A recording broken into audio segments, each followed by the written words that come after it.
Bueno, buenas tardes a todas. Bienvenidos, bienvenidas. Vamos a empezar con un ritmo lento para que vaya entrando todo el mundo, que hemos tenido algún problema técnico ahora de entrada.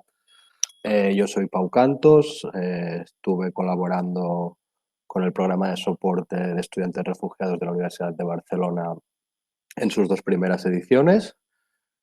Y voy a intentar moderar y presentar este webinar sustituyendo a Katy, que es la coordinadora del programa y hoy no nos puede acompañar. Aprovecho que estamos empezando para mandarle un saludo, un abrazo y a todos los compañeros y compañeras de la Fundación, que hace mucho que no les veo, también les quiero mandar un abrazo y reivindicar su trabajo en estos tiempos de confinamiento, que seguro que lo han realizado igual o mejor que antes, pero con complicaciones. El webinar que vamos a presentar hoy se enmarca en 4 sesiones que ha previsto la Fundación Solidaridad UB con la ayuda y el soporte de la Dirección de Justicia Global y Cooperación Internacional del Ayuntamiento de Barcelona. Estos webinars van bajo el título Solidaridad y Derechos Humanos en tiempos de COVID-19, una realidad que nos hemos topado estos últimos meses. Hoy trataremos la temática de la perspectiva de los campos de refugiados. Para ello contamos con la presencia de 3 personas que por su bagaje laboral y personal tienen mucha información y mucho conocimiento. Pasaremos de lo más genérico a lo más específico, tratando al final el caso de una persona con la que podremos hablar que está en un campo de refugiados en Uganda. Como ya he dicho, agradecer a la Dirección de Justicia Global y Cooperación Internacional del Ayuntamiento de Barcelona, que hace posibles estos webinars, así como hace posible el programa de vías seguras y alternativas para estudiantes refugiados, que es un programa desarrollado por la Universidad de Barcelona y ejecutado a través de la Fundación, con el que intentamos facilitar la salida de zonas de conflicto de personas refugiadas, con la posibilidad de estudiar y de proseguir sus carreras académicas en la ciudad de Barcelona. Quiero dar también las gracias a Fernanda, que está haciendo una tasca titánica de producción técnica ahora. No nos lo tengáis en cuenta, vamos a hacerlo lo mejor que podamos. También contaremos con la presencia de Silvia Palá, que nos ayudará con la traducción e interpretación de Roger, que es la persona que vamos a contactar en el campo de Uganda. Contaremos hoy con la presencia de 3 personas, como os he dicho. La primera es María Jesús Vega, que es portavoz y responsable de comunicación de ACNUR Si hay España, alguna opción que no esté que manejada nos por ella. O sea, ¿qué es lo que pasa? dará Que una no, o visión igual un pelín presentada. más general del panorama, de la situación de afectación del COVID-19 en los campos de refugiados. Contaremos también con Lorraine Lete, abogada de Lesbos Legal Center, perdón. Espero haber dicho bien tu nombre, Lorraine, perdón, que me cuesta. Y ella nos explicará un poquito más la situación concretamente en Grecia y las trabas que se están encontrando con las políticas migratorias del Estado. Y por último, tendremos la grabación de un vídeo de Roger Subira, un estudiante congoleño que participa en el programa de acogida de la Fundación, pero a causa del COVID sigue en Uganda, en un campo de refugiados donde vive desde el año 2012. Su intervención la veremos grabada en vídeo porque no sabíamos si la conexión del día de hoy para él iba a ser buena y preferimos tener la intervención grabada, su testimonio en primera persona. Si luego es posible, estamos trabajando en ello, podrá venir a la segunda parte de este webinar, que será intentar responder vuestras preguntas, vuestras dudas, un pequeño debate. Entonces tenéis el chat, podéis usar el chat para hacer vuestras preguntas. Durante las intervenciones yo iré recogiendo todas vuestras preguntas y comentarios y durante la última media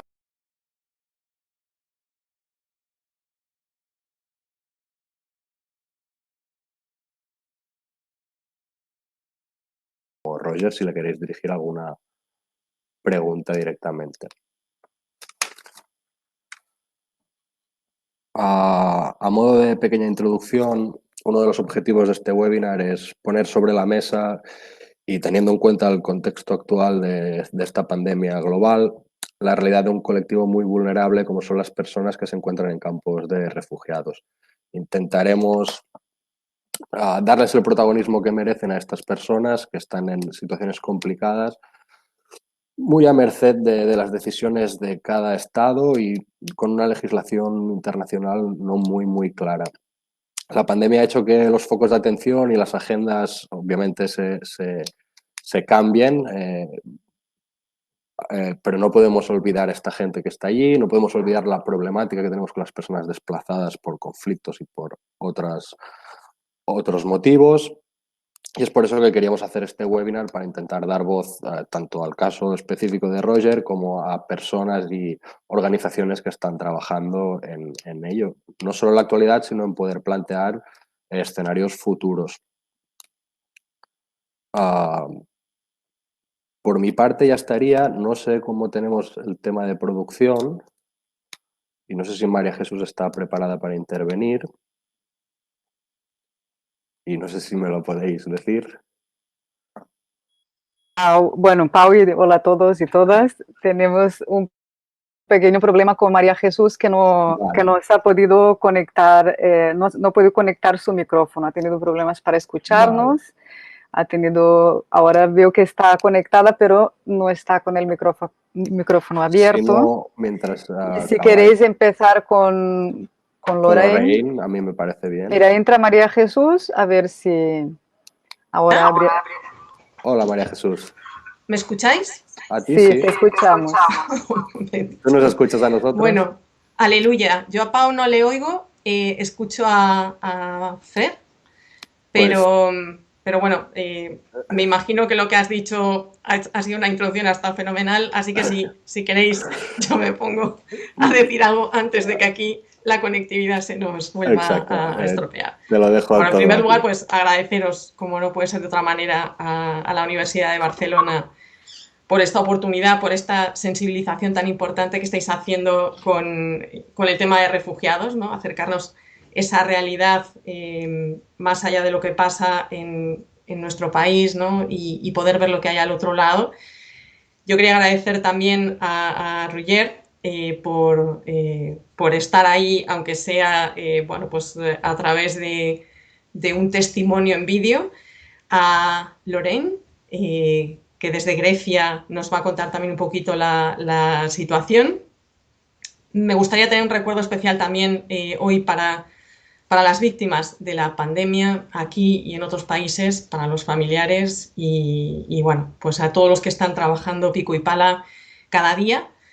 Saber también que entre estas personas que están trabajando en la emergencia hay refugiados, hay personas que han huido de la persecución, que están en otros países y que están colaborando, pues cuidando de nuestros mayores, en servicios de limpieza, como médicos, como celadores, en fin. Así que, bueno, pues para todos ellos también pues un agradecimiento. Yo creo que si algo nos puede recordar esta situación es que estamos en un mundo interconectado, un mundo globalizado en el que, bueno, pues tanto las mercancías como el desplazamiento de personas como los virus corren y van de un lugar para otro, de un país para otro. Y en este momento, de acuerdo con la información que nos proporciona la Organización Mundial de la Salud, son más de 4 millones de personas las que se han infectado, por lo menos casos registrados, probablemente el número total es mayor, y en cuanto al número de muertos, pues ya superan los 180.000. En fin, yo creo que es algo importante el que pensemos en que esta pandemia no conoce fronteras, no discrimina a nadie y mientras no haya una sola persona a nivel internacional en cualquier rincón del mundo sin coronavirus, pues no vamos a estar protegidos ninguno de nosotros. Me gustaría que pensáramos que si esta situación es complicada para nosotros, ¿no? Para los que estamos viviendo aquí, bueno, para quienes están en campos de refugiados, hacinados, quienes están sobreviviendo en núcleos urbanos, en zonas marginales, como el 60% de la población desplazada a nivel internacional, su contexto es muchísimo más complicado, tienen retos inmensos, el tema del confinamiento es un reto añadido para muchos de ellos, en todos los sentidos. Primero empezamos con restricciones de movimiento, estamos viendo que las guerras continúan cayendo bombas en muchas partes del mundo. Por ejemplo, me quiero referir especialmente a la República Democrática de Congo, por ser el país de Roger, donde, bueno, pues solo la semana pasada ha habido 35.000 personas desplazadas por bueno, pues toda la violencia que ha habido en Kivu Norte, en la zona de Ituri, un país que tiene 5 millones de personas desplazadas a nivel interno y que acoge a 500.000 de refugiados de otros países que han buscado protección en la República Democrática de Congo. Entonces, las restricciones de movimiento afectan porque la gente tiene muchas más dificultades para cruzar fronteras y para ponerse a salvo. Esta es una de las cuestiones que estamos pidiendo a los gobiernos, que mantengan el poder dar protección a personas que llegan a los países, aunque haya que tomar las medidas necesarias a nivel sanitario, a nivel de cuarentenas y todos los protocolos para que esas personas estén en aislamiento antes de poder entrar en el país, pero estamos hablando de salvar vidas. Otro de los retos, bueno, pues es que la gran mayoría de la población refugiada, y son 71 millones de personas a nivel mundial, están bueno, viviendo en países de bajos ingresos, países en vías de desarrollo, donde los sistemas sanitarios pues a veces son inexistentes o son muy débiles. Muchas de ellas no están incorporadas en esos sistemas nacionales, con lo cual pues permanecen como invisibles. Y son personas refugiadas, apátridas, gente que no es reconocida como ciudadana de ningún estado. También hay solicitantes de asilo, hay personas que están retornando a las zonas en las que se encontraban y no están registradas. Así que esos sistemas de salud debilitados y a veces destruidos por la propia situación de, bueno, pues de guerra, ¿no? De años de guerra, como es el conflicto de Siria, es otro de los retos grandes a lo que nos enfrentamos. Seguimos por la lista de retos y de dificultades. Aquí nos recomiendan pues que nos lavemos las manos muchas veces al día, 60 segundos, con un desinfectante especial. Pero ¿qué hacemos en entornos de refugiados donde el máximo que podemos proporcionar pues son a lo mejor 12 litros persona a día para todo? O sea, para cocinar, para lavar la ropa, para curar una herida, para beber, en fin. Para nosotros, evidentemente, pues esto es un reto muy grande, y para las personas refugiadas, pues muchísimo más. Del hacinamiento que os voy a contar, el contexto de Bangladesh, por ejemplo, donde en los campos de Cox's Bazar hay 850.000 personas en una de las zonas con mayor densidad de población, pues hablar de distancia física es completamente una utopía. O sea, la gente y los refugiados están viviendo hacinados, pues como también están viviendo hacinados, y lo hemos dicho en infinidad de ocasiones, en las islas griegas, y nuestra compañera Lorraine nos lo va a explicar un poquito más tarde. Yo creo que otra de las circunstancias que están afectando más a los refugiados es también, bueno, el tema de la educación. Nosotros, pues en las casas tenemos ordenadores para que cada uno pueda trabajar, para que se hagan los deberes, para, bueno, pues estar conectados, ¿no? Tenemos wifi. Pero ¿qué pasa en los campos de refugiados, donde de repente se continúan con las medidas de confinamiento? Y en los campos, por ejemplo, de Jordania, de Al-Zatari y de Atrak, estamos manteniendo las medidas que está pidiendo el gobierno de Jordania, y los niños se quedan en su casa, pero no tienen ordenadores, no tienen esa conexión. O sea, ese es otro reto importante. El reto de quédate en tu casa. ¿Y qué pasa cuando no tienes casa? ¿O qué pasa cuando estás compartiendo, como decíamos, ¿no? 7 metros cuadrados con otra familia, o con 5 miembros de la tuya propia, ¿no? Y toda esa situación de tensión, de de falta de recursos, porque otro de los aspectos importantes también es que la paralización de la actividad laboral y de comercio está afectando además de una manera muy especial a muchos de estos colectivos que en muchos contextos están sin documentación, no tienen papeles o trabajan en la economía sumergida, o en fin, son temporeros, personas que viven al día y no tienen ni para pagar alquileres y muchas veces ni para comer, ¿no? La violencia sexual y de género que estamos empezando a ver que se incrementa en algunos entornos y en algunas regiones nos está empezando a preocupar muchísimo también, puesto que sí hemos percibido que hay una reducción en el número de llamadas que habitualmente había para los hotlines que tiene ACNUR para recibir precisamente este tipo de quejas de mujeres, de niñas, ahora en una situación en la que no tienen privacidad, en la que conviven con un agresor, en la que pues todo el descoloque económico, psicológico, etcétera, pues puede afectarles mucho más. Estamos viendo que ese es otro de los riesgos añadidos, ¿no?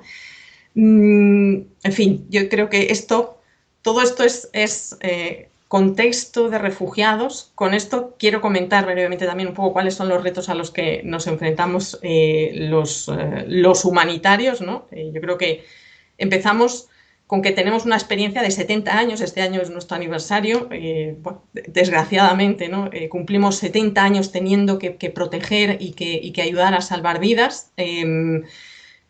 ACNUR sabéis que se creó tras la Segunda Guerra Mundial para paliar los efectos devastadores que tuvo la guerra en la población de refugiados. Se pensó para 3 años y bueno, pues, hemos continuado hasta ahora y estamos viendo cifras récord de desplazamiento forzoso encadenadas en los últimos años y una reducción enorme del número de personas que pueden retornar sanas y salvas a sus países. Para nosotros esta emergencia, como para los refugiados, se suma a muchas otras.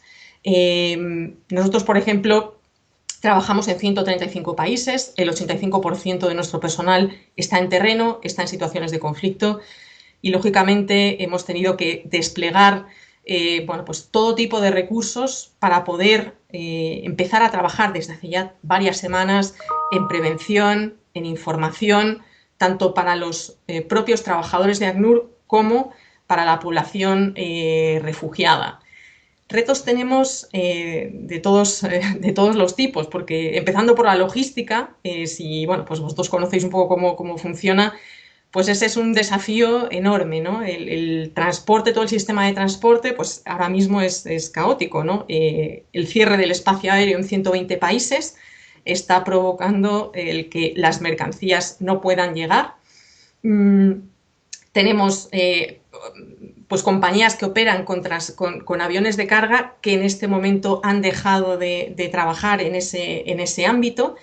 Estamos viendo restricciones por las cuarentenas de los productos que nosotros llevamos, problemas en almacenes para almacenar, para pedir permisos en las aduanas, colapso general en la cadena de suministros, productos que habitualmente podíamos pedir con 3-4 días de antelación, ahora está todo ralentizado a nivel internacional. Estamos viendo también pues, el reto más importante, que es el de trabajar en situaciones de conflicto y violencia, y el que nuestros suministros de ayuda humanitaria no puedan llegar o no puedan tener acceso a poblaciones que están en zonas más aisladas. Con todo esto, pues decir que estamos trabajando desde hace mucho tiempo con el equipo de Naciones Unidas, liderado por la Organización Mundial de la Salud, dentro de lo que es una respuesta global, que es la que tenemos que dar en este momento, y estamos trabajando en prevención, estamos trabajando en información y en tratamiento.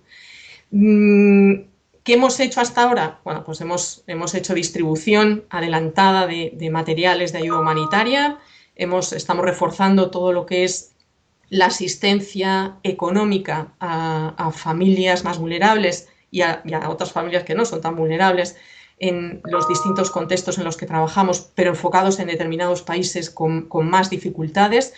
Estamos trabajando con los gobiernos, porque en cada país las circunstancias de gestión de esta pandemia se hacen de manera diferente, cada uno tiene su legislación, sus protocolos, así que nos vamos adaptando a estos protocolos, por supuesto con la máxima de asegurar que toda esta población quede incluida dentro de los estudios, de la valoración, de los exámenes médicos y de la atención médica. Refuerzo, por ejemplo, en campos de refugiados, de zonas de aislamiento e información a los refugiados desde hace ya más de un mes, porque estamos viendo que la pandemia lleva diferentes velocidades en diferentes países y aunque no está siendo enorme el impacto en la población de refugiados, estamos teniendo mucho cuidado con quienes entramos en los campos de refugiados para asegurar que no llevemos esos contagios. Higiene, información de cómo se contagia. ¿Y de qué manera lo transmitimos? Pues estamos trabajando con los líderes de los campos de refugiados y de las comunidades. Sabéis que vamos al 50% hombres y mujeres para asegurar que las mujeres están presentes y se escucha su situación. Estamos trabajando también con líderes religiosos porque ellos tienen una atención especial por parte de toda la población. Estamos trabajando con voluntarios refugiados, reforzando todo ese trabajo de salud con los refugiados y también con el personal humanitario. Estamos proporcionando a muchos países, pues desde ambulancias, centros de aislamiento, materiales higiénicos, máscaras. Lo hemos hecho en Irán, en Pakistán, en muchísimos países, puesto que la situación es realmente preocupante en muchos de ellos. Y la vulnerabilidad de la población mucho más. Si aquí hablamos de grupos de riesgo, con personas que puedan tener pues, algún problema cardíaco, con personas que tienen pues, a lo mejor diabetes o cualquier otra condición física más allá de los mayores, imaginaros el grupo de riesgo que supone población refugiada que lleva en 5 años en guerra, población que ha estado en situación de desplazamiento dentro de un contexto en el que no han tenido vacunación, no han tenido acceso a una alimentación, agua, a niños que han nacido en situación de guerra, que a veces no han podido ni siquiera darles de mamar sus madres y que no van con los calendarios vacunales ni han tenido un reconocimiento médico en la vida. O sea, entonces, esa población está particularmente más expuesta. La región de Sahel, en este sentido, es una región súper vulnerable, con más de 3 millones de personas en esa franja de 12 países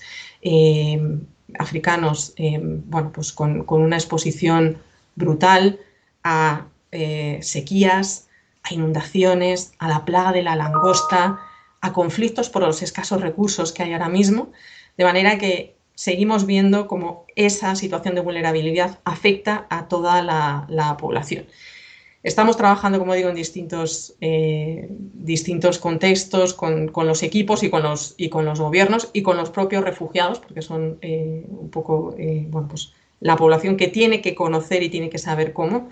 Y bueno, pues yo creo que una de las cuestiones para nosotros más relevantes es que, sabiendo un poco que este es un reto mundial, que necesitamos, que es importante que se pongan restricciones, en todo caso, para evitar el contagio de la pandemia, pedimos encarecidamente a los gobiernos que los sistemas de asilo, que el acceso al territorio no se frene, que se permita el acceso a la seguridad, como lo están haciendo la mayoría de los países más desfavorecidos, que dejan las fronteras abiertas en sus estados, y que se respete el derecho internacional. Entendemos las medidas de restricción de libertad que hay que poner para frenar, pero estas medidas entendemos que se deben de suprimir en el momento en el que la situación pues esté ya libre y que no sea una excusa esta supresión temporal de derechos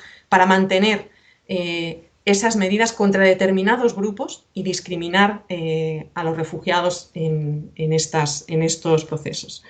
Yo, nada más, yo creo que va a haber un antes y un después a nivel histórico, ¿no? en esta pandemia, en esta situación mundial, que ya vemos que bueno, pues, nos afecta a todos con independencia de raza, de religión, y yo creo bueno, que ganaríamos mucho si la movilización mundial que estamos haciendo para luchar contra el virus la pudiéramos enfocar también en luchar contra el desplazamiento, con las causas que provocan el desplazamiento y apoyando económicamente, sin duda, a quienes estamos trabajando para poder ayudar a todos estos millones de personas que, bueno, pues, a nivel mundial están afectados también y van a estarlo a lo largo de los próximos meses. Lo voy a dejar aquí, no sé si me habéis oído y bueno, si luego hay preguntas, estaré para responder. Hola, María Jesús. ¡Ay, te oigo! Ahora me oyes. ¡Qué ilusión! Doble alegría. Yo he anotado varias cosas, pero si te parece, le daremos el turno a Lorraine y así Perfecto. al final intentamos cazar todo con la especificación de Grecia y tu marco más general. Intentamos hacer un pequeño debate. Muchísimas gracias por participar. Como os decía, ahora pasaremos a Lorraine. No sé si Fernanda nos la puede poner online. Y como os digo, ella es abogada del Lesbos Legal Center y nos va a hablar más de la situación concreta en Grecia y sobre todo en los campos de refugiados de la región de Lesbos. En cuanto esté preparada, podrá entrar y explicarnos un poco su punto de vista. Creo que ya está entrando y recordaros que luego hablaremos con Roger, que está en Uganda. Aquí está Lorraine. Hola. Hola, te escuchamos y ahora ya Hola. te vemos. Bienvenida, gracias por participar y te dejo la sala toda para ti y la audiencia toda para ti. Hasta ahora. Bueno, gracias por la invitación también y por también recordar las situaciones que están pasando no solo en zonas de guerra, en campos de refugiados en otras partes del mundo, pero también aquí mismo dentro de Europa. Aquí en Lesbos estamos trabajando desde el acuerdo con Turquía, que convirtió las islas griegas básicamente en islas de cárcel para refugiados, gente llegando acá desde Turquía. Yo, antes de entrar en la situación actual, bajo la pandemia de COVID, yo quiero darles como un poquito de contexto para entender qué es lo que está pasando acá. Bueno, para ser más breve, voy a empezar solamente como desde enero de este año. Aquí en Grecia hay un nuevo gobierno que tomó el poder en julio del año pasado y fue elegido en una campaña anti-migrante, anti-refugiado, y desde que tomó el poder ha como intentado implementar varias prácticas para disuadir a la gente venir desde Turquía, que ha creado un sistema y una serie de violaciones de derechos de los migrantes acá en Lesbos. Entonces, por ejemplo, aquí en Lesbos, bueno, en toda Grecia había un nuevo ley migratorio que empezó desde enero de este año, una ley que básicamente acelera el proceso de asilo con la intención de denegar a la gente el derecho de quedarse en Europa, con la intención de detener más gente mientras están solicitando el asilo y con la intención de facilitar deportaciones de Grecia a Turquía. Entonces, eso es el contexto en que empezamos el año. Y también empezamos el año con la población de Moria, el campo de refugiados más grande aquí en Lesbos. Llegaba casi a 30,000 personas. Ese es un campo de refugiados que tiene una capacidad de más o menos 3,000 personas. Entonces, llegó a casi 30,000 personas, que es casi la misma población de la ciudad más grande de la isla. Esa gente en condiciones absolutamente inadecuadas bajo las regulaciones europeas y también derecho griego. y ya se puede imaginar a dónde llegamos cuando empezó a llegar el virus a Europa. Entonces, al mismo tiempo, también en esa isla estaba aumentando las tensiones entre la población local y la población refugiada por solamente el hecho de que tienes 30,000 personas vulnerables atrapados en esa isla sin la posibilidad de trabajar, sin la posibilidad de continuar sus vidas aquí.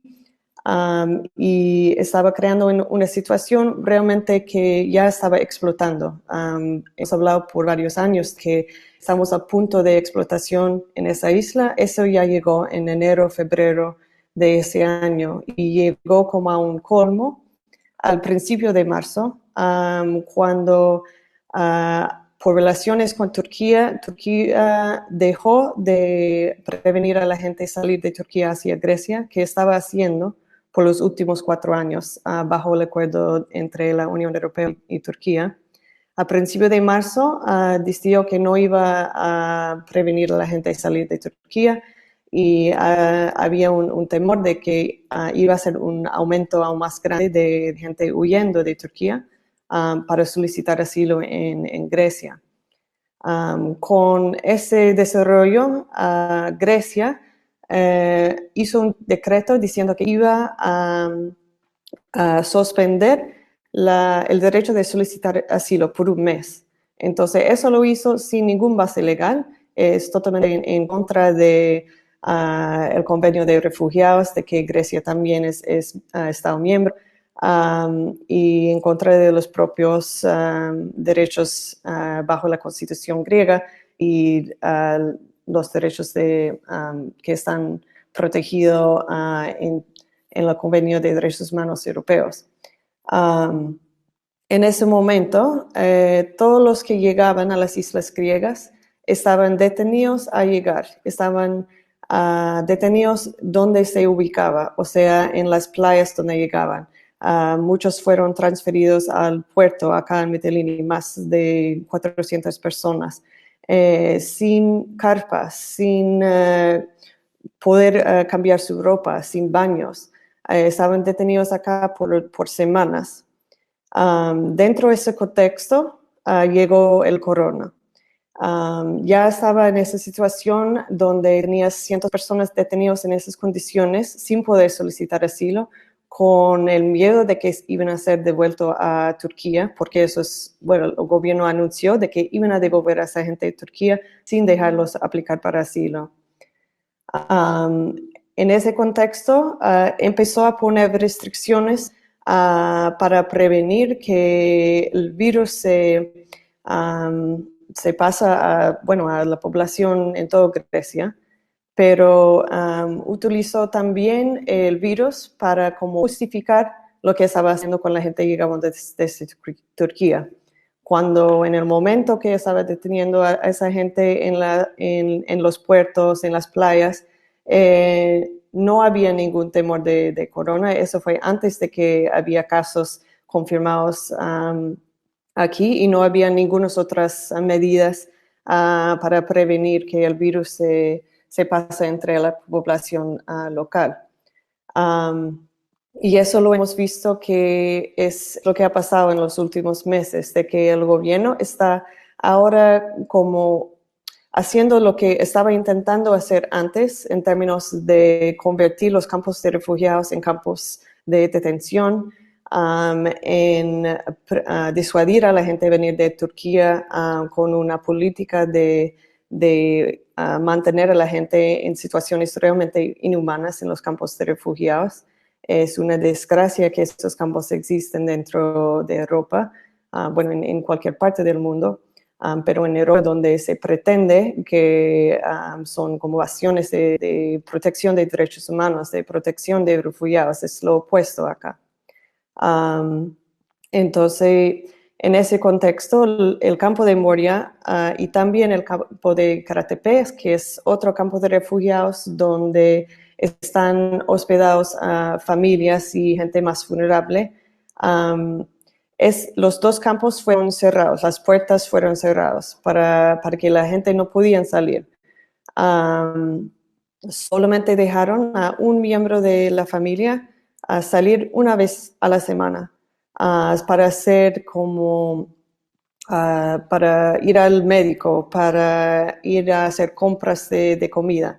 Y hasta hoy lo están imponiendo esas restricciones, diciendo que es para proteger a la población del virus, pero es ingenuo decir que es para proteger a esa población cuando no hay ninguna otras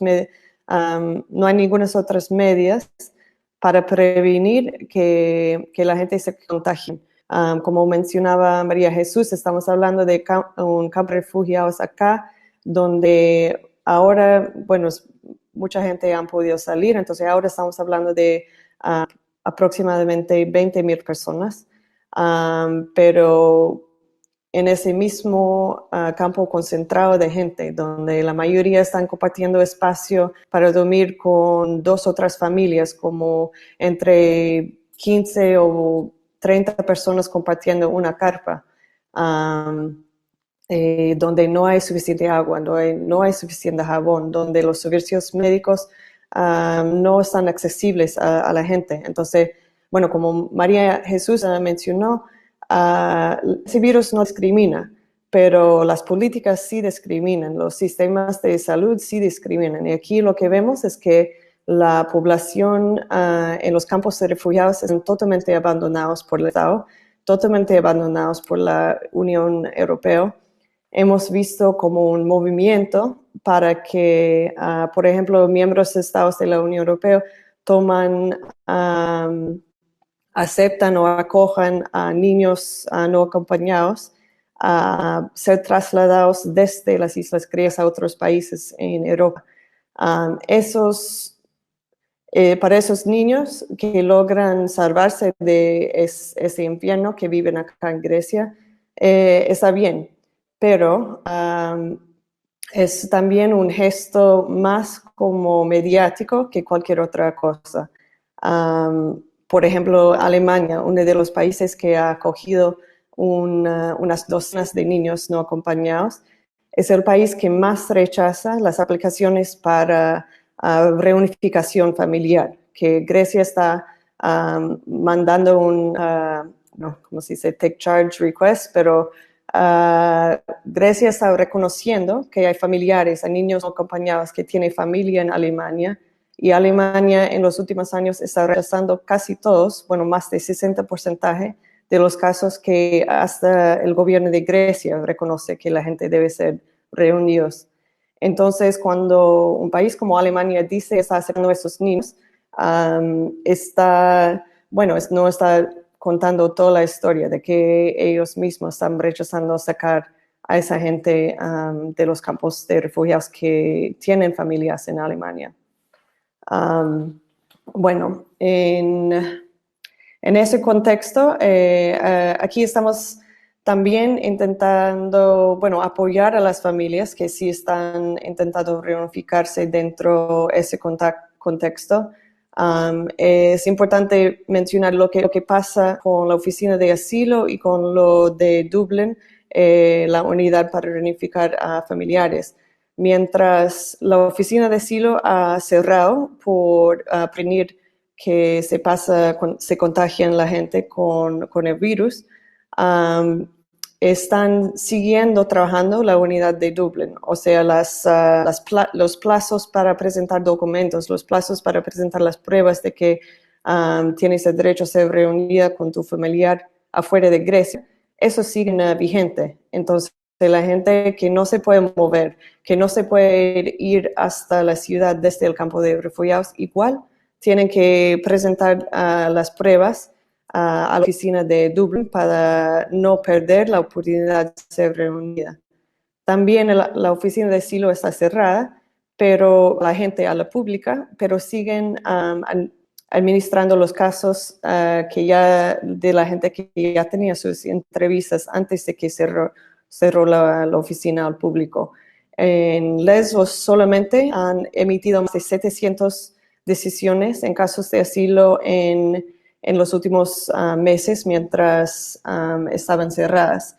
Y esas son decisiones que fueron emitidas bajo la nueva legislación griega, donde la mayoría de la gente están siendo rechazados, que sus casos de asilo, perdón, están siendo rechazados.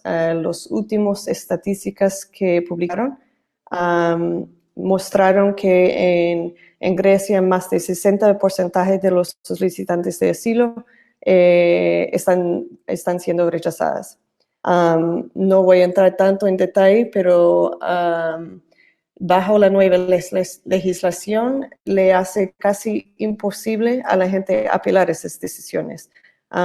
Requiere apoyo de un abogado que sistemáticamente les están denegando. Hay una docena de abogados griegos acá en la isla intentando apoyar a la gente, pero no es nada suficiente para realmente asegurar que los derechos procesales de los solicitantes de asilo va a ser respetados.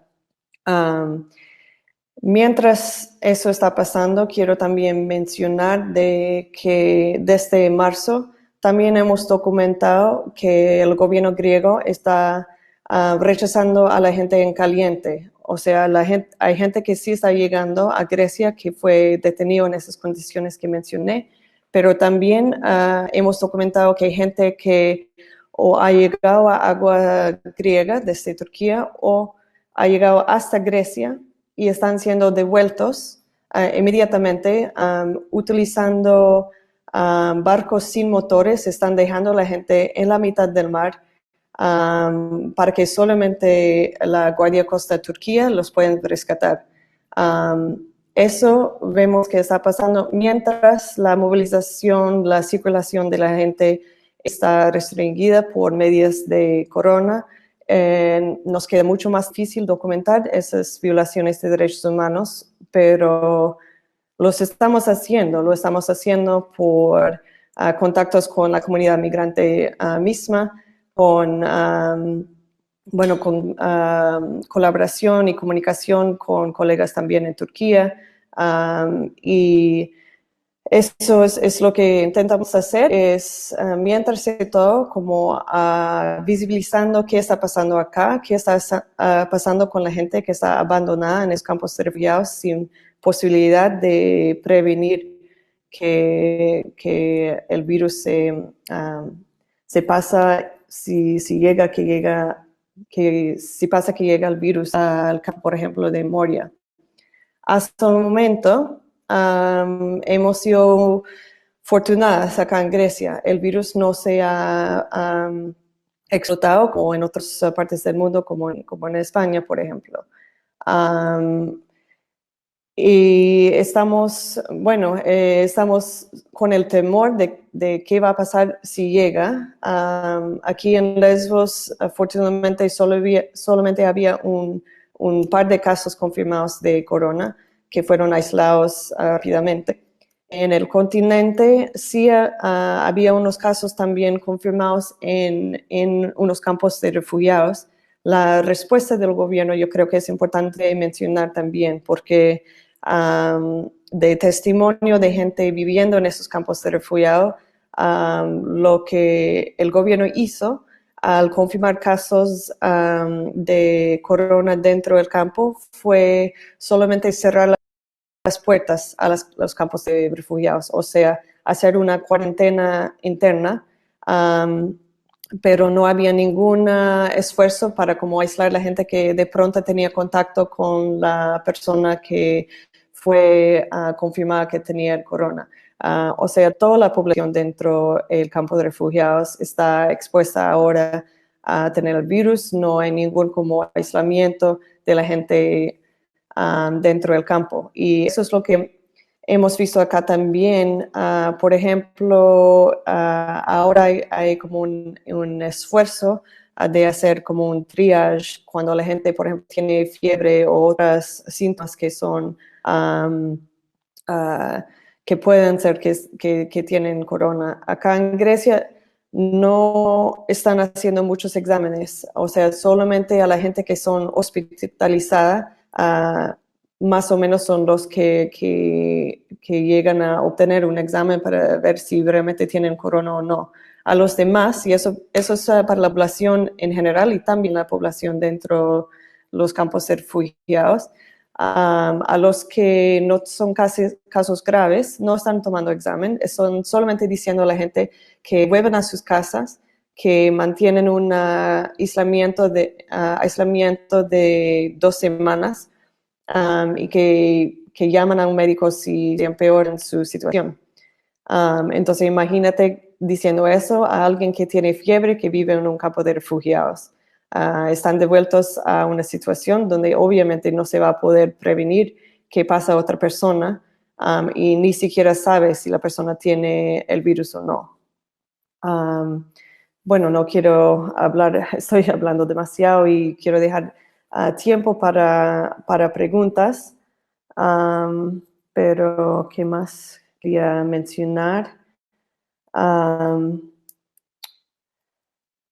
Bueno, básicamente esos son los puntos mayores que quería mencionar.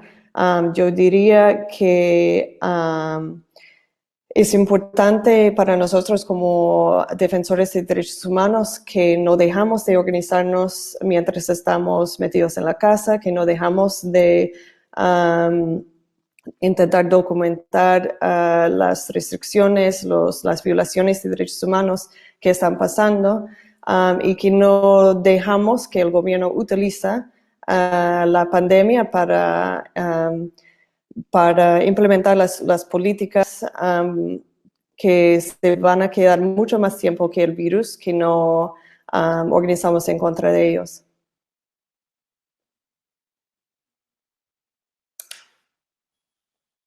Muchas gracias, Loren, no solo por tu intervención, sino por el trabajo que estáis desarrollando en terreno, en Lesbos.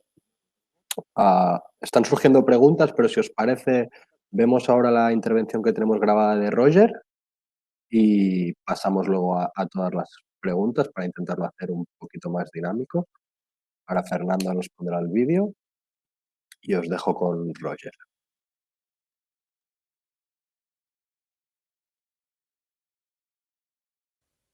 Me llamo Roger y soy congoleño de nacionalidad.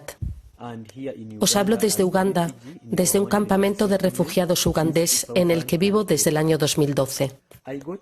La Universidad de Barcelona me concedió una beca de estudios para estudiar en España. Sin embargo, cuando estaba preparando mi viaje, tuvimos que confinarnos por la crisis del COVID-19, lo que repercutió en mis planes de viaje. Debido a la situación de confinamiento por el COVID-19, sigo mis clases a distancia y cuento para ello con el apoyo de la Fundación Solidaritat UB. Seguir los cursos a distancia me plantea una serie de dificultades debido a las condiciones en que vivimos en el campamento de refugiados, desde donde solicito vuestra ayuda. Los desafíos a los que me enfrento son dificultad para acceder a un ordenador, falta de acceso a Internet, falta de acceso a electricidad y además vivimos en un campamento muy saturado. El COVID-19 ha tenido consecuencias en la vida diaria de los refugiados. Los refugiados dependen de la donación de alimentos del Programa Mundial de Alimentos de las Naciones Unidas, unos 22.000 chelines ugandeses, $60 por persona al mes, una cantidad insuficiente. Debido a ello, los refugiados trabajan para poder comer en la comunidad que les acoge y llevan a cabo trabajos de voluntariado con las organizaciones. Los refugiados trabajan dentro y fuera del campamento. El confinamiento por la crisis del coronavirus impide que estos refugiados puedan trabajar para sobrevivir y dependen únicamente ahora de esa ración de alimentos de $60 por persona al mes. En el campamento de refugiados tenemos además otro problema, y es el problema del hambre, un problema mucho más preocupante incluso que el coronavirus. Desde la fecha del 21 de marzo, fecha en la que la ACNUR comunicó a la población de Uganda la pandemia del COVID-19, se adoptaron una serie de medidas de prevención. Asimismo, se creó un grupo de trabajo sobre el COVID-19 formado por voluntarios que llevan a cabo campañas de concienciación sobre la pandemia. A fecha de hoy, no ha habido ningún caso positivo entre los refugiados del campamento. Además de estos desafíos, en cuanto a los retos, además del gran desafío que representa el hambre, el problema también es que algunas familias han tenido que separarse por el confinamiento impuesto por la crisis del COVID-19. Este confinamiento fue anunciado repentinamente en un momento en el que algunos refugiados estaban alejados del campamento, habían acudido a atender sus negocios fuera de él. En segundo lugar, hay muchos casos de violencia doméstica en el campamento de refugiados, casos de violencia que afectan especialmente a mujeres y niños, sin que las autoridades puedan intervenir, ya que muchas oficinas están cerradas. A corto plazo prevemos muchos problemas. El más importante de estos problemas es la malnutrición y la pobreza entre los refugiados. En segundo lugar, la falta de perspectivas de futuro para los refugiados, embarazos no deseados por el desempleo, un mayor índice de delincuencia y también un mayor número de matrimonios forzosos entre los refugiados.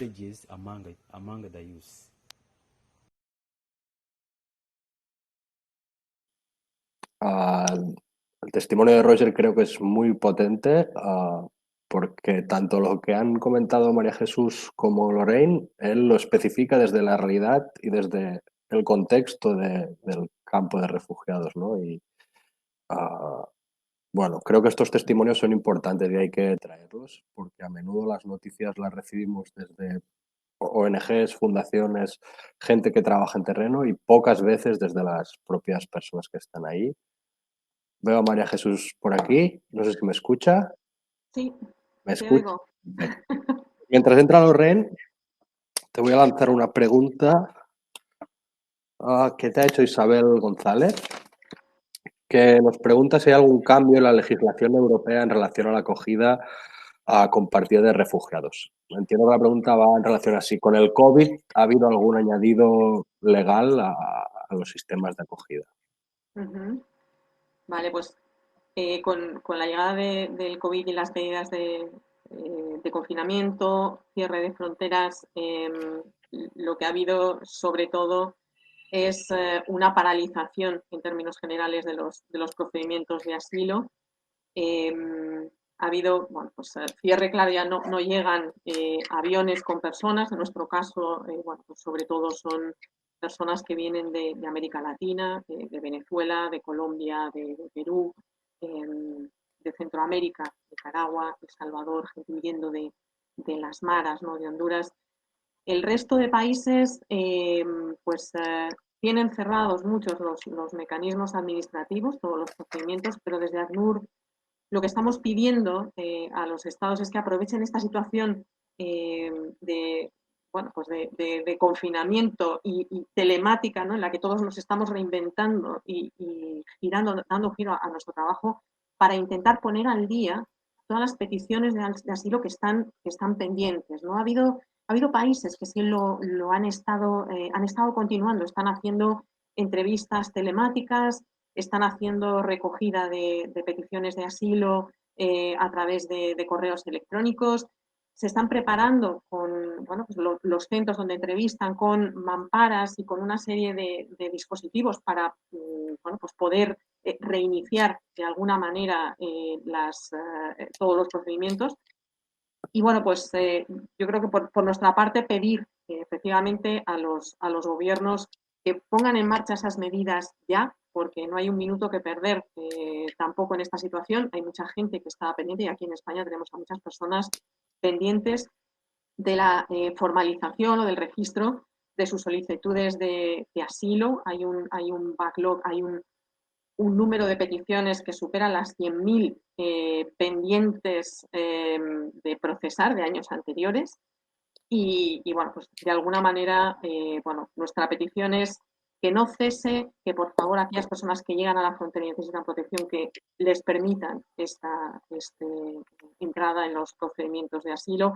Y de hecho, desde Grecia la petición que se ha hecho para apoyar a Grecia en la reubicación de personas, sobre todo de menores no acompañados, que bueno, hay como un 33% de población de menores en todas esas islas saturadas y se pedía que los países europeos apoyaran. Pues Alemania, por ejemplo, la semana pasada hubo como 49 menores que pudieron llegar y algún otro país. Así que pidiendo que eso continúe para que se pueda compartir esa responsabilidad. De tu respuesta, Norma Montesinos ahora mismo nos pregunta si puedes especificar cuáles son estos países que han agilizado esta, digamos, digitalización de solicitudes. Si puedes poner algo. Vale. A ver, te digo, son diferentes países. Normalmente no preferimos no hacerlas, no sacar No las te hago la fotos. pregunta, te dar la respuesta. Preferimos no sacar las fotos. No, Hemos pasado las recomendaciones, las buenas prácticas a los estados y les estamos pidiendo que lo impulsen porque la situación en la que están muchos solicitantes de asilo es de una gran ansiedad, muchos de ellos, incluyendo los que están aquí en España en este momento, aunque el procedimiento de renovación, de caducidad y todo lo demás esté paralizado y no se vaya a expulsar, y el gobierno se lo ha dicho, que no va a expulsar a nadie a sus países de origen en caso de sufrir persecución. En todo caso, nos parece que es importante que el nivel también que tienen de incertidumbre estas personas que están en situación de confinamiento pues se pueda rebajar y nosotros como ACNUR, que trabajamos codo a codo con las autoridades y con las contrapartes de asilo, con ONGs en esto, pues les vamos a echar un cable en lo que sea necesario. Perfecto. Para Lorraine tengo un par de preguntas. Una de Nuria Torras que nos pregunta en qué medida las ONGs sanitarias pueden actuar en Lesbos. Es decir, entiendo que la pregunta es si el gobierno está limitando la actuación de las ONGs o si están pudiendo actuar como antes de la pandemia. Bueno, primero quiero como aclarar que una de las primeras cosas que el nuevo gobierno en Grecia hizo fue quitar el derecho a acceso a salud pública a los solicitantes de asilo. Eso fue en julio del año pasado y fue una de las primeras actas, fue quitarle ese derecho. Entonces, desde entonces ha sido casi imposible a la gente acceder a salud pública acá, solamente en casos de emergencia. Hay varias ONGs que están intentando cubrir esa falta de acceso a salud a la población refugiada. Varias ONGs ya establecidas están trabajando, siguen trabajando dentro de la pandemia. Tienen la autorización a actuar dentro y afuera del campo de refugiados. Pero lo que sí hemos visto es como gente que vienen para hacer voluntariado, sí están prevenidos de venir acá, hasta a médicos que quieren venir a apoyar a la gente que está atrapada en la isla.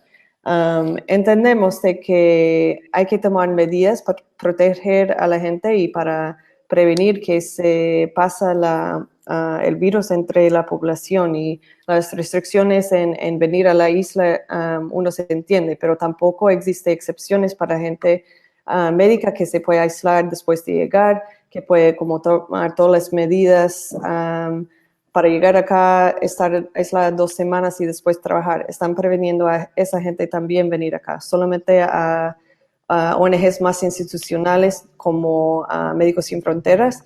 Ellos sí han expandido su equipo acá justo para estar preparados, intentar estar preparados si llega el virus. Pero hay varias organizaciones, tanto de voluntariados y también más institucionales como Médicos Sin Fronteras que están acá. Has contestado también otra pregunta que teníamos de Lea Costa, que nos preguntaba qué ONGs y proyectos están actualmente en Lesbos. Bueno, si quieres añadir algún otro, aparte de los que has comentado ahora por encima. Bueno, aquí en Perdona. No, Aquí en Lesbos, bueno, desde el acuerdo con Turquía, hemos visto que muchas organizaciones, la mayor, están como organizaciones con base de voluntarios que siguen intentando como cubrir el hueco que deja el Estado en términos de abandono que la población tiene acá. Eso sigue en ese momento también. Entonces hay organizaciones que están haciendo distribución de comida, que siguen intentando hacerlo mientras la gente no tiene acceso ni siquiera al dinero que antes se recibía mensualmente. Eso se lo dejó de dar a la población refugiada con la excusa de que no querían que la gente del campo de refugiados venían a acceder a los cajeros en el pueblo. Entonces su solución fue quitarle ese apoyo, que fue lo único como apoyo que tenían para poder como intentar cubrir las más básicas necesidades que tienen. Bueno, eso no sé si respondió a la pregunta, pero... Supongo que sí. Me va a hacer una pregunta que te la hago a ti en concreto para Grecia y la ampliamos para María Jesús si tiene algún país en el que nos quiera comentar, ¿no? La pregunta nos la hace Isabel, nos dice, ¿cuál es la actitud o actitudes de la población griega en la situación de refugiados? Entonces, si nos explicas tú un poco la situación, a lo mejor debe ser diferente el contexto estatal que Lesbos, ¿no? Que tiene la realidad más cerca. Eso suele provocar diferentes puntos de vista. Bueno, aquí el nuevo gobierno fue elegido, como dije, con una plataforma antimigrante. Entonces, eso fue el sentimiento de mucha de la población de Grecia cuando votaron para ese gobierno. Realmente se asusta lo que está pasando en Lesbos. Hemos tenido como un respiro, si se puede decirlo así, en los últimos meses donde la gente está confinada en las casas.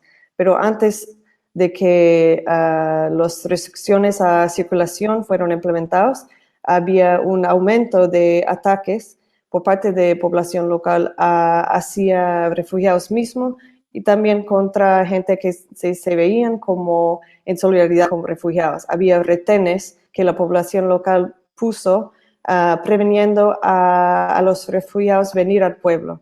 Eso está pasando en Lesbos, pero también se está pasando en otros países de Grecia. Estamos viendo que cuando el gobierno intenta trasladar a la gente de las islas al continente, hay movilizaciones por parte de la población local para prevenir que se instalen nuevos campos de refugiados en otras partes de Grecia. Bueno, obviamente no es toda la población local, obviamente hay mucha gente solidaria acá, pero también cuando se habla, por ejemplo, en las islas, ya llevamos 4 años donde la gente está atrapada acá sin posibilidad de integrarse, sin posibilidad de como crear sus vidas acá en Europa, va a afectar también a la población local y no solamente son los refugiados que están abandonados acá, pero también la población local. Sí, María Jesús, más le preguntaría si desde ACNUR habéis notado que con el COVID, con la pandemia, con este miedo extra, sí la percepción de tener refugiados, campos de refugiados acogida, ha visto modificada la actitud de la población civil. Sí, a ver, yo creo que la situación es un poco similar. Sí me gustaría romper una lanza en favor de la sociedad griega. Como decía Lorraine, es una población que ha sido súper generosa y que se desvivió con los refugiados y con la gente inmigrante. Cuando vimos aquellos 800.000 llegando, ¿no?, en 2015, 2016, pero lo que está claro es que si no hay un apoyo y no hay unas políticas que puedan de alguna manera ayudar a esa descongestión, pues termina agotándose la solidaridad porque empieza a impactar de una manera desproporcionada a la población local, ¿no? Si seguimos con 38.000 personas en unas islas, en unos centros con capacidad para 6.700, a pesar de los pequeños traslados que ha habido, que esta semana pasada pues ha habido como 900, nosotros estamos apoyando, impulsando, pero es claro que las decisiones no son nuestras. Nosotros lo que estamos haciendo es trabajar con población local al mismo tiempo que con la población refugiada en todo esto, de manera que cuando estamos proporcionando información, repartimos jabones, mascarillas, servicios médicos, temas educación. Estamos siempre tratando de implicar a la población local donde están los asentamientos de refugiados, porque es la manera de asegurar que no hay una lucha por los escasos recursos, que no hay un agravio comparativo entre una población y otra, porque hay veces que hasta la población local en determinados contextos está en peores circunstancias todavía que los refugiados, que no tienen puntos de distribución de agua o no tienen raciones alimenticias. Entonces, sí hemos visto en algunos contextos, y por ejemplo la situación de Venezuela, de donde han salido 5 millones de personas que están sobre todo en los países de la región, pues ha habido pues como un recelo muy grande y el buscar, ¿no? Diríamos la cabeza de turco culpables de esa situación y el terminar echándole la culpa del coronavirus a los refugiados, cuando en realidad se lo pegamos nosotros. O sea, quiero decir que somos hasta los trabajadores europeos o los políticos que viajan y demás los que han ido llevando el virus a diferentes países. Entonces, no son ellos culpables, y además yo creo que no es ese enfoque, pero sí hemos estado trabajando desde un primer momento para evitar eso, porque no sería la primera vez. A ver, hemos trabajado en emergencias de todo tipo y seguimos, pero sobre todo en pandemias de Zika, del SARS, de la gripe aviar, de todas estas, del ébola, y vemos muchas veces ese recelo de el que viene de fuera es el que infecta, ¿no? Aquí es al revés y es importante que tengamos claro que esa situación ha sido así. Lo que estamos viendo, fijaros, es que se está incrementando pues algunas actitudes contra población que está trabajando en salud, o sea, contra médicos, contra sanitarios, porque los acusan de diseminar la enfermedad y contra ellos se están pues escuchando algunas voces, de manera que estamos también trabajando en sensibilización para ponerles en su lugar, para que se sepa que son los que nos están salvando y los que nos van a salvar. Decíamos antes, es posible que llegue a determinados países la pandemia en dos meses, 3 meses o 6 meses, ¿no?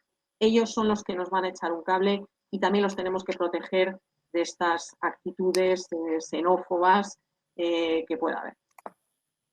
Muy bien. Tenemos por aquí alguna pregunta más. Quedan 3 preguntas. Yo creo que si hacemos estas 3 nos pasaremos un poquito del tiempo, pero si os parece bien las contestamos. En principio las 3 son para María Jesús, pero Lorraine, si quieres intervenir, por favor, solo contesta, ¿vale? Nos pregunta Isabel Isla que qué instituciones están presionando a la Unión Europea para proteger los derechos humanos de los refugiados.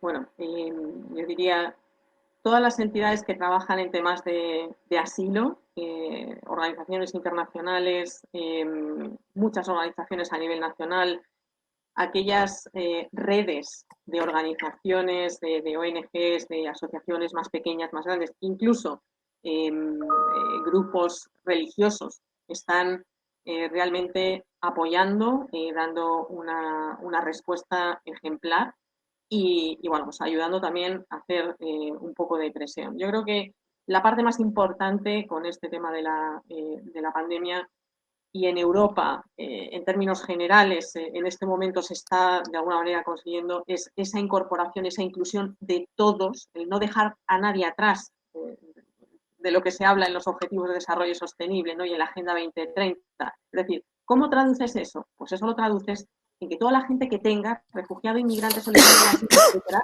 estén incluidos en los sistemas. Yo creo que hay muchísimas organizaciones de derechos humanos y también dentro de las instituciones europeas que lo están viendo y están abogando por ello.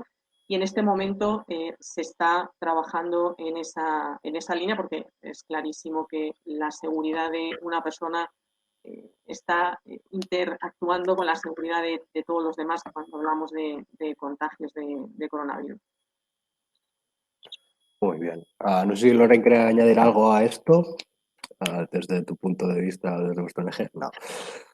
Sí que me preguntan, que aquí a lo mejor tú tienes algo que decir, aunque seguro que María Jesús sí, que ¿qué pasará con los acuerdos iniciales de acogida de cuotas de refugiados entre los diferentes países de la Unión? No sé si tenéis información al respecto, si se ha movido algo. Nosotros abogamos porque continúen. Sabéis que cuando fue la llamada crisis de refugiados, bueno, se planteó la agenda de migraciones de la Unión Europea, se hizo esa comisión y se habló de cuotas que no se cumplieron en la mayoría de los estados, esos porcentajes de reubicación desde Italia y desde Grecia, que eran los principales países de entrada.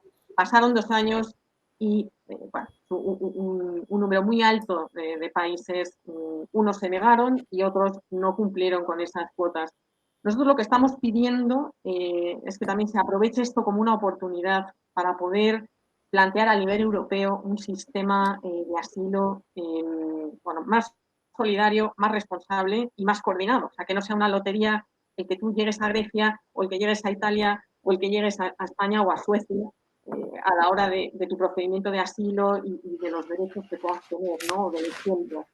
Nos parece que es fundamental que haya una armonización real de los procedimientos de asilo y nos parece fundamental que se comparta la responsabilidad y esto tiene mucho que ver, por ejemplo, con el tema de los desembarques, con el tema de muchos de esos barcos que están escapando en el Mediterráneo y que bueno, se están encontrando a veces dificultades para poder desembarcar, ¿no? Si hubiera una política clara de distribución de esas personas en los distintos países de la Unión Europea, seguramente salvaríamos más vidas y bueno, pues evitaríamos pues lo que estamos viendo, ¿no? 19.000 personas ahogadas en el Mediterráneo desde 2014, que es bueno, un precio altísimo el que pagamos por este refuerzo fronterizo. Por último, y si nadie hace ninguna pregunta más, hay una última pregunta para María Jesús, que pregunta Laia Costa si se está presionando a Grecia para que, tal y como dijo la alta comisionada para los derechos humanos, se tomen medidas de descongestión de los campos de refugiados. Yo creo que se está pidiendo a Grecia desde hace muchísimo tiempo, desde hace muchísimos meses. De hecho, el alto comisionado estuvo a finales del año pasado, estuvo viendo los campos, tenemos los equipos allí. O sea, quiero decir, la situación de hacinamiento, de falta de higiene, de carencia de todo tipo que estamos viendo en las 5 islas del Mar Egeo, realmente es inaceptable.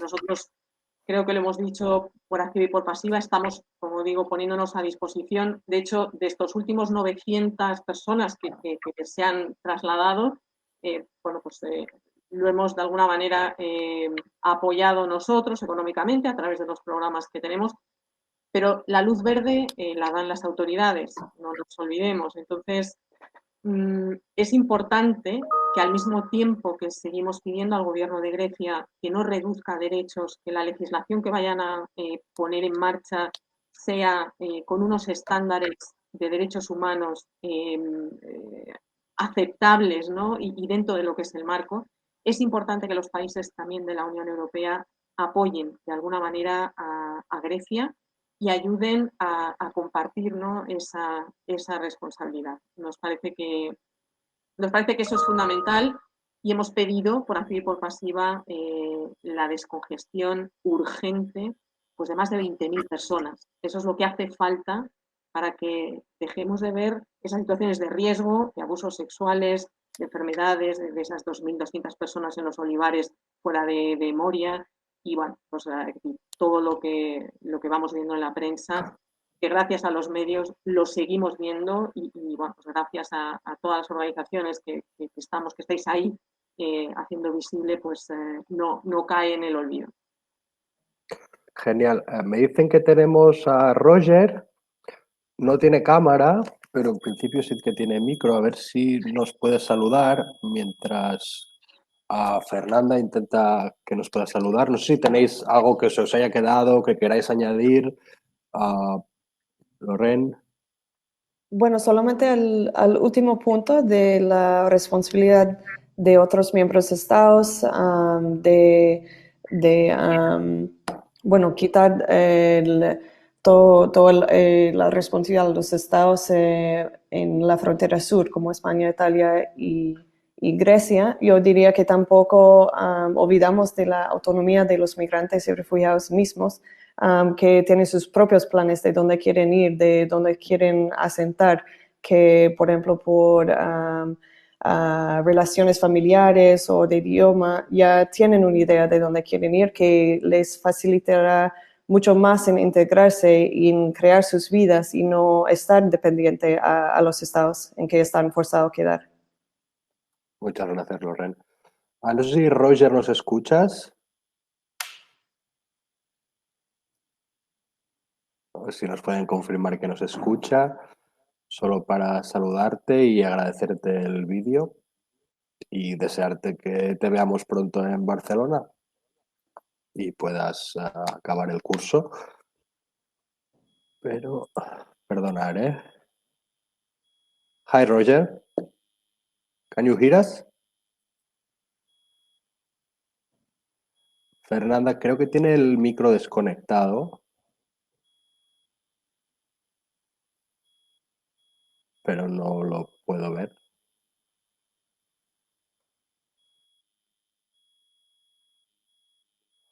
Roger, can you turn your mic on, please? If you are listening us.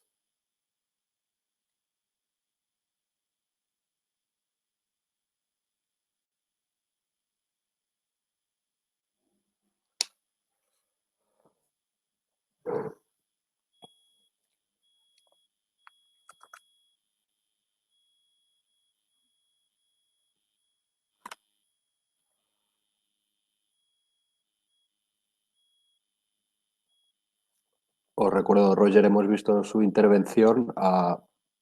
Él es de origen congoleño y se encuentra desde el año 2012 en un campo de refugiados en Uganda. Fue seleccionado para el programa de soporte de estudiantes refugiados de la UB y está realizando el curso de transición a través de medios telemáticos porque no pudo venir. Ahora veo que Roger ha desaparecido. No sé, supongo que debe tener problemas de conexión. Si no, Fernanda, si te parece bien, vuelve a subir a María Jesús y despedimos la sesión los tres, porque creo que va a ser complicado contactar con Roger.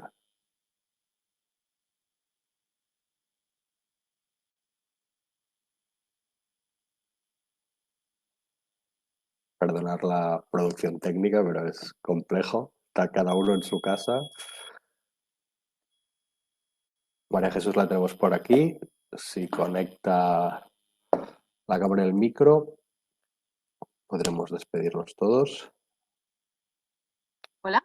Hola, aquí estás. Bueno, os quería dar las gracias a las dos, también a Roger, aunque va a ser difícil que lo podamos escuchar en directo. Gracias por la tasca que realizáis, gracias por participar en este seminario. Y bueno, si queréis decir algo a la audiencia, por favor, podéis despediros personalmente. Yo, a ver, solamente quería decir que la situación de Grecia es la que es. Aquí en España estamos un poco mejor, pero sí nos preocupa el contexto en Melilla, por ejemplo, con la gente que está, 1.650 personas en situación de hacinamiento en ese centro de acogida temporal. Y bueno, pues estamos evidentemente desde ACNUR y las organizaciones pidiéndole al gobierno que pueda trasladar a muchas de esas personas. Hay mujeres, niños, solicitantes de asilo, personas vulnerables. Creo que es importante también que empecemos desde dentro a poder apoyar esto y yo creo que, bueno, pues sobre todo agradecer a los que estáis ayudándonos a abrir la mirada más allá de las fronteras para poner el foco en la gente que es realmente muchísimo más vulnerable en este momento a esta situación. Gracias. Gracias a ti. Y gracias a Lorraine y gracias a todos los que habéis estado y a todas participando y preguntando. emplazaros al próximo webinar, que es el 13 de mayo, donde el tema que trataremos es la acogida en universidades en contexto de COVID. Es un tema que toca directamente al programa de la Fundación de Acogida en Estudiantes. Y el 20 de mayo, el último, que se tratará el tema de cooperación y solidaridad en tiempos de COVID. Agradecer a Fernanda su trabajo en lo técnico y agradecer a la Dirección de Justicia Global y Cooperación Internacional del Ayuntamiento que nos permite hacer este tipo de actividades que, como has dicho, María Jesús, creo que son importantes y intentar poner esto en la agenda, poner estas situaciones tan concretas y tan comprometidas en boca de la sociedad civil y que entre todos saldremos de esta. Muchas gracias a todos.